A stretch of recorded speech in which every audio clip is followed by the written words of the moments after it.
rakkisaadhaan hedduu nama ajaa'ibsiisa. Hoggaa dhageen ammas daawwachuudhaaf nama hamilchiisa. Ayyama rabbiitiin ogeeyyiileen jaarmaya ammayyaa itti dhiphatanii tan jaaran yeroo lakkooftuu yookaan sa'a gudditti addunyaa makkatti argamtu Abraj Albayt Tower guddinaan galmee ajaa'ibaa addunyaa irratti galmeetti jirti. Yoo rabbiin nuun fedhe guyyaa tokko beeytallaahi zayyirree achumaan sa'a gudditti addunyaa tana qaamaan daawwachuudhaaf hawwaa har'aaf yaadaan gama makkaa isin geessine faayaa fi raajii yeroo lakkooftuu yookaan sa'a gudditti addunyaa tana isin daawwachiifna. Allahu akbar, Allahu akbar, Allahu akbar.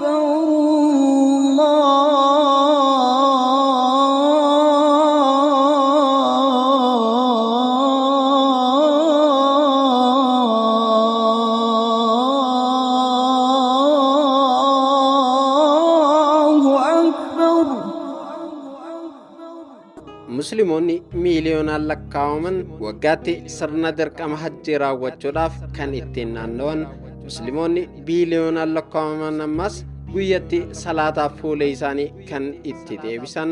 Akkasumatti ammas akka amantii islaamaatti iddoowwan qulqulluu lafa tanarra jiran keessaa sadarkaa jalqabaa kan qabatu Beeytullaahil Haraam yookaan Kaabaan handhuura magaalaa Makkaatti argama. Kaabaa cinaatti samii yookaan hawaa keessa ol hiixatee sa'aan argamtu sa'aalee yookaan yeroo lakkooftuulee addunyaa keessa guddinaan galmaa'eeti jira. Sa'aatiin guddittiin Kaabaa kan ijaaramte gamoo dheeraa dheerinaan addunyaarraa sadarkaa sadaffaa qabate irratti. قاصد بيت الرحمن للحج ونور الغفران بشراك بحج مبرور يهديك لجنة رضوان. Gamoo yookaan qallaan guddichi guutuu Saawudi Arabiyaa keessa daaddaa hin qabne kun meetira 600 takka gama samii ol diriireetti dhaabbata. Taawariin yookaan qallaan kun sa'a tana qofa qabee kan dhaabbatu osoo hin ta'in suduudaanis ta'e karaa biraatiin bu'aalee masjiidul haraamiif oolan baay'ee gumaacha. Namoota hajjiidhaaf gamas dhaqan kan tajaajilu hoteela Abbaa Urjii 5 jiddugala daldalaa guddaa muuziyeemiilee islaamaa akkasumatti ammas galma nama 10,000 ol keessummeessuu fi salaachisuu danda'u qallaa kanarratti ni argama. Kanaan alattis yeroo takkatti namoota 100,000 ol gamoon tokkichi kun qubachiisuu ni danda'a.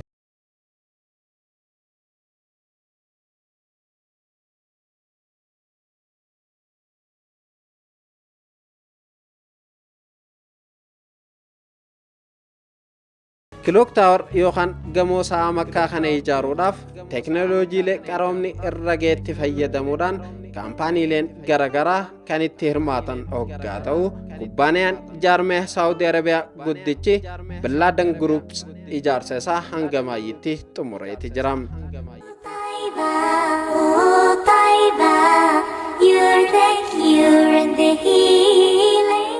Ijaarsi isaa gamoo hawaaleenaa keessatti argamu kanaa miti lafa irrattu hammam akka ulfaatu hubachuudhaaf yookaan shalaguudhaaf raaga dhawachuu yookaan ogummaa qabaachuu nama barbaachisu.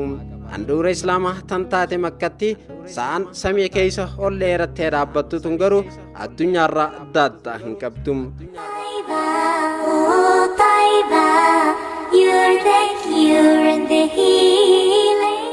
Ulfinni yeroo lakkooftuu yookaan sa'aatii tanaa toonii 83,000 hoggaa ta'u sa'a asiin dura guddinaan beekamtu tan biyya Ingilizitti argamtu irraa dachaa 35 caaltii ajaa'iba hin jettaniire.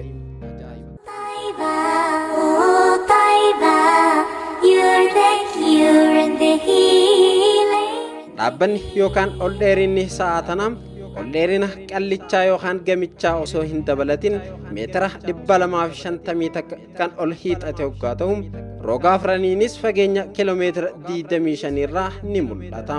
Kana jechuun namni qiyaasaan addeellee dhaabbatu tokko sa'a meeqa akka taate ilaaluudhaaf gama Harar daawwachuu qofa itti waan mul'atuuf.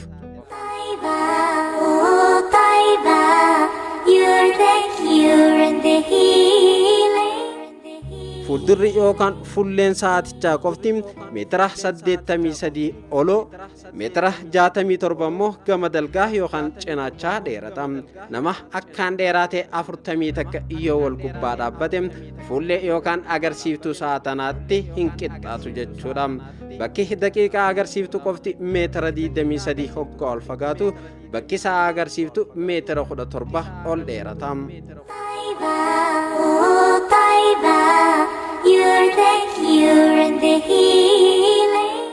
Yeroo lakkooftuu guddittii ka'abaa tanaaf ifaaleen adii fi magariisa ifan lakkoofsaan miiliyoona 2 ta'an kan itti hidhaman hoggaa ta'u halkan hoggaa daawwatan ajaa'iba nama jechisiisa. Keessattuu ji'a Ramadaanaa halkan iidaatii fi kabaja ayyaana Arafaa irratti halkan hanga'uudhaan miidhagina sa'ichaa ni dabalan. Kanaan alattis taaworichi barreeffama maqaa Rabbii 99 faarsaniin faayameeti jira. Harfiin yookaan qubeen aliif takkittiin qofti meetira 23 ol dheeratti. Fakkiin baatii yookaan ji'a tuuttoo irratti argamtuutis meetira 93 yookaan hamma dheerina dirree kubbaa miilaa takka hoggaa ol dheeratu. Ulfinni fakkii ji'aa kun toonii 35 waan ta'eef bakka 5tti adda babaasuudhaan Dubaay irraa gama Makkaa akka fidamu kan taasifame.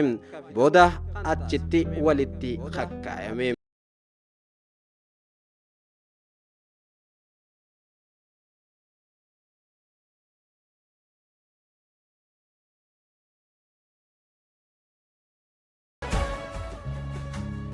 Laata minaaraa yookaan taawarii kana ijaaruudhaaf baasii meeqa baasisiise jechuu hin ooltan. Maallaqni Dubaay diraama miiliyoona 90tu bahii ta'e. Qalbifadha. Miiliyoonni 93 kan bahe ijaarsa sa'aa osoo hin dabalatin minaaraa qofaafi.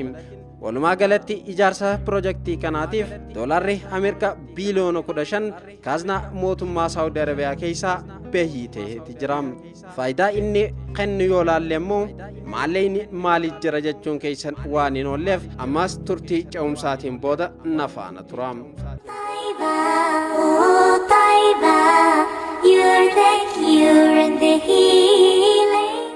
Sa'aatiin yookaan yeroo lakkooftuun abraj albeeyt taawar askiriina miidiyaa mataasaa kan olo meetira 10 fi deeyila yookaan cinaacha meetira 70 dheeratu qaba. Iskiriinicharra zikriileen Rabbi faarsanii fi barreeffamoonni garagaraa bifa yookaan halluu faayaatiin ni mul'atan yookaan ni dubbifaman. Sammaaleen manaaraa yookaan taawarii kana gubbatti argamanis fageenya kiiloomeetira 7 irraa azaana Beeytal Haraam ni dhageessisu.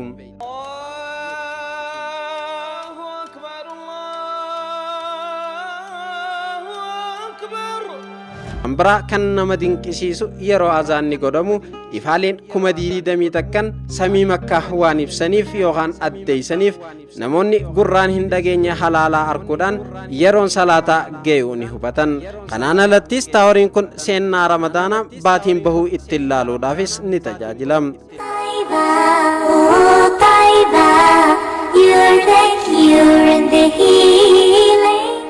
Bakakkaa fi qilleensa dabalatee balaaleen uumamaatii fi namtolcheerraa dandamachuu akka danda'utti kan ijaarame hoggaa ta'u tasa yoo badiin irra dhaqqabe hojjettoonni akka fedhanitti irra naanna'anii akka tolchaniif mijaawaadha.